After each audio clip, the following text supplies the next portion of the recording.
I want you to stop for a moment. While FIFA's cameras show you 60,000 people cheering inside a stadium, I need to show you what happened at the airports. Because the 2026 World Cup did not begin on June 11th. It began months earlier. In embassy waiting rooms, in interrogation cubicles, on airport tarmacs, and at departure gates where players, officials, photographers, and ordinary fans discovered that the most powerful border apparatus on Earth had quietly decided who was welcome at the world's festival. This is not speculation. Every single incident you're about to hear is documented, confirmed, and on the record. This is the unseen war, and it started long before the opening whistle.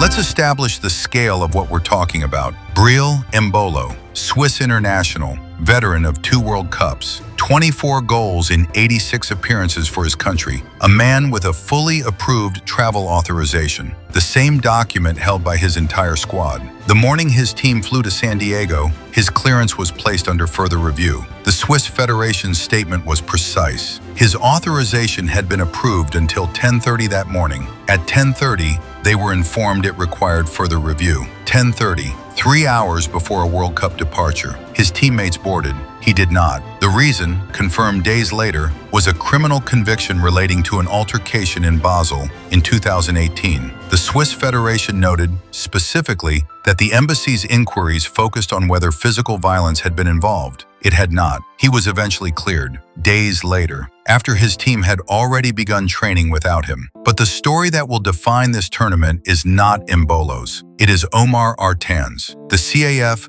Best Referee of 2025, handpicked by FIFA from 52 referees on the entire planet. The first Somali ever appointed to officiate a men's World Cup. He arrived at Miami International Airport on a flight from Istanbul. He carried a diplomatic passport. U.S. Customs and Border Protection's response was clinical, inadmissible, due to vetting concerns. He was questioned for 11 hours about his documentation, about his career, about a militant group operating in Somalia, a country he was born in, but whose conflicts he has spent his life trying to rise above through sport. After 11 hours, he was taken to a holding cell, then put on a flight back to Istanbul. 3 days later, Somalia, a nation without a team at this World Cup, filled a stadium in Mogadishu. Not for a match, for a referee. Thousands packed the stands. Government officials met him at the airport with flowers. Supporters draped him in the sky blue national flag. They hoisted him onto their shoulders. The World Health Organization chief posted that his milestone stands no matter what. Hillary Clinton called the decision counterproductive and terribly backward. Ian Wright said this was a World Cup of chaos. America questioned him for 11 hours and sent him to a holding cell. Somalia built him a stadium welcome. That contrast is all you need to know about who understood what this moment meant. When the state overrides the FIFA badge, the referee's most sacred credential, the sport does not bend, the sport breaks. But for some nations, the ordeal did not end at the visa office. It followed them onto the tarmac. Senegal's national team, AFCON champions, one of the most celebrated footballing nations on the continent, landed in San Antonio, Texas. They were not met with ceremony. Players in full national team attire were lined up on the runway apron, arms outstretched. Officers moved through them with handheld metal-detecting wands. Sniffer dogs circled their luggage. Documents and equipment were checked on the ground before anyone was permitted to enter the terminal.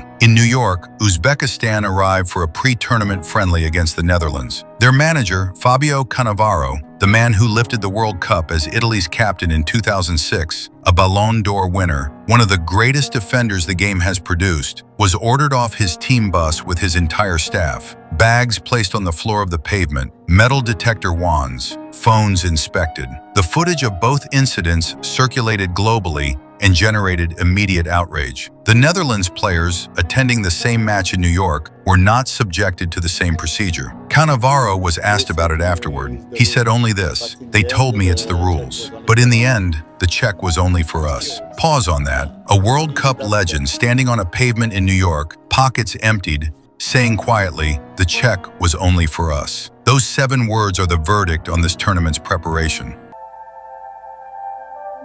Here is what makes 2026 historically unprecedented. Football has always maintained a sacred truce. The World Cup is a neutral sanctuary, a temporary suspension of geopolitics in service of something older and more essential than the rivalries of states. In 1974, West Germany opened its borders to the Soviet bloc, to East Germany, to ideological enemies, because the badge of football was understood to outrank the badge of the state. In 1978, Argentina was under the boot of a violent military junta, a regime making dissidents disappear. Yet no foreign athlete, no foreign official was turned away. The FIFA credential was absolute. And then there is 1998. Washington and Tehran had not had diplomatic relations for nearly 2 decades. Sanctions, hostility, decades of frozen silence. France provided an open arena for both nations. Both delegations entered freely. Before the opening whistle, the players walked to the center circle and exchanged white flowers. That image became one of the most powerful in the history of sport. Now look at 2026. Iraq's striker, Aymen Hussein, 30 years old, the man who scored the goal that sent his country to their first World Cup in 40 years. A player whose father was killed during years of violence in Iraq and whose brother was kidnapped by the Islamic State, arrived at Chicago O'Hare Airport with his squad. He was separated from his teammates immediately upon arrival. His phone was inspected. He sat in a customs room for nearly 7 hours while his team waited outside. He was eventually cleared. The team's official photographer, Talal Salah, was not. He was held for over 10 hours. His devices inspected. Then he was formally declared inadmissible and sent home. Iraq will document this historic World Cup, their return after 40 years, without the man who was supposed to capture it. Iran's coaching staff were permitted to enter American soil only on match days. Enter, play, leave. The squad was based in Tijuana, crossing into the country that 3 months earlier had launched military strikes on their homeland for 90 minutes of football, then returning across the border. Trump himself said publicly that it might not be appropriate for Iran to compete for their own life and safety. The host nation's president publicly questioned the safety of his guests and then denied their fans the right to attend. In 1994, when the United States last hosted, Washington bowed to FIFA's authority. In 2026, Washington abolished it. They did not just break the tradition, they went further than the Cold War ever dared.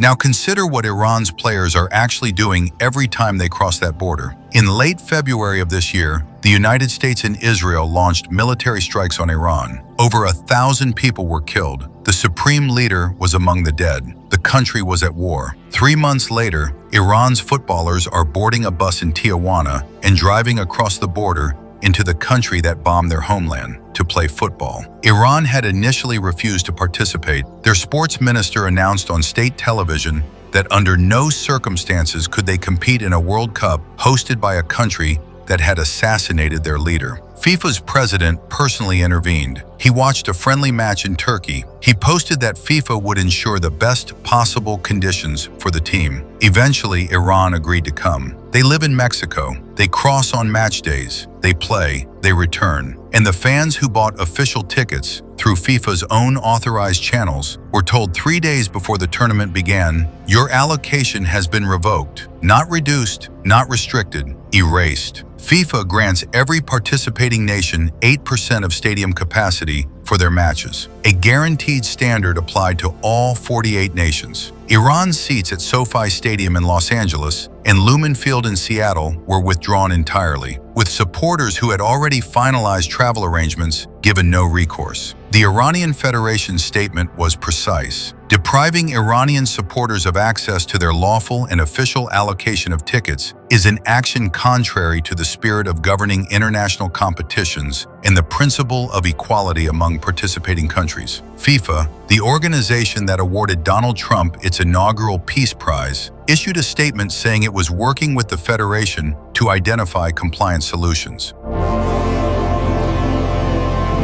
And then it reached the ordinary fans, people who saved for years, who booked non-refundable flights, non-refundable hotels months in advance, who held valid British passports and fully approved travel authorizations, the standard visa waiver process that had functioned without incident for decades. Days before their flights, without warning, Without explanation, their authorizations were updated to 3 words: travel not authorized. Thousands of pounds gone. The acting Assistant Secretary of Homeland Security told the BBC that ESTA clearance, the program whose entire purpose is to authorize visa-free travel, does not guarantee admission. The screening passed months earlier meant nothing. More than 120 civil organizations issued a joint travel advisory before this tournament. Exercise caution entering the United States. Carry an emergency contingency plan. 120 organizations for a football tournament. And on the morning the tournament opened, Human Rights Watch published a direct appeal to FIFA's corporate sponsors, the companies that collectively pay billions of dollars to associate their brands with the beautiful game. Their ask was simple: demand an ice truce, a public commitment that immigration enforcement would not take place at World Cup venues. The White House's own border czar, when asked directly whether he would rule out ICE arrests at stadiums, said the president does not rule out anything that will help make American citizens safer. The Secretary of State had given Miami's host committee assurances the week before that ICE would not be at stadiums. The White House contradicted him 4 days later. And the workers at SoFi Stadium in Los Angeles, the men and women who clean the seats, serve the food, and run the venue where these matches will be played, voted to strike. Not over wages,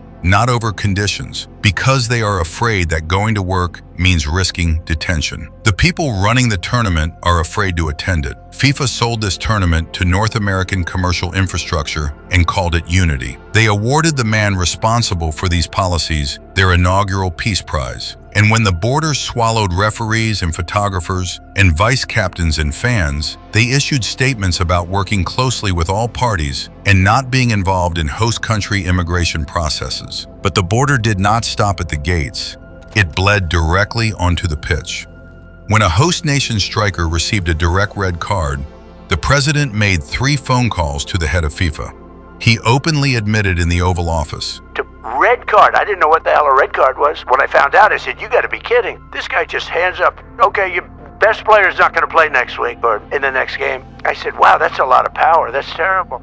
For the first time in World Cup history, a political phone call overrode the absolute law of the game. The referee's whistle is no longer sacred. It is just another executive order awaiting clearance from Washington. History will record what happened here, not in the match reports, not in the statistics, in the airports, in the embassies, on the tarmacs, in the interrogation rooms. In 1974, 1978, and 1998, host nations understood something fundamental: that football at the World Cup belongs to humanity, that the game's passport supersedes the states. In 2026, Washington decided otherwise. The tournament is inside the stadium. Somalia filled a stadium for a referee America put in a holding cell. The workers at SoFi Stadium voted to strike because they are afraid to go to work, and the tournament has begun. The unseen war is not a threat. It is not a warning. It is already here.